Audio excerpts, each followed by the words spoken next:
మూడో ముఖ్యమైనటువంటి అంశం విశాఖ ఉక్కు జీవనాడి లాంటిది, ప్రాణప్రదమైంది. దీని మీద నేను చాలాసార్లు మాట్లాడాను.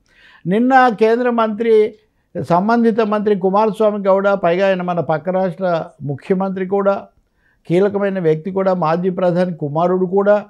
కాబట్టి ఆయన నాకు మీ మనోభావాలు తెలుసు, అది చేస్తానని అన్నారు. నిన్న కూడా ప్రైవేటీకరణ ప్రసక్తి లేదు అని మామూలు భాషలో చెప్పారు. అదే కేంద్ర విధానంగా చెప్తారా? కేంద్రం ఒక తీర్మానం చేస్తుందా? కేంద్రం ఒక ప్రకటన చేస్తుందా?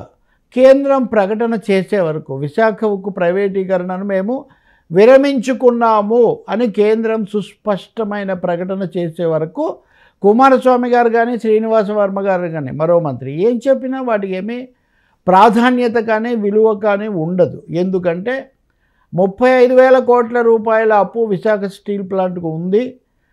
ఈ అప్పుల నుంచి బయటపడితే తప్ప ఎవరైనా తీసుకోరు అంటున్నారు.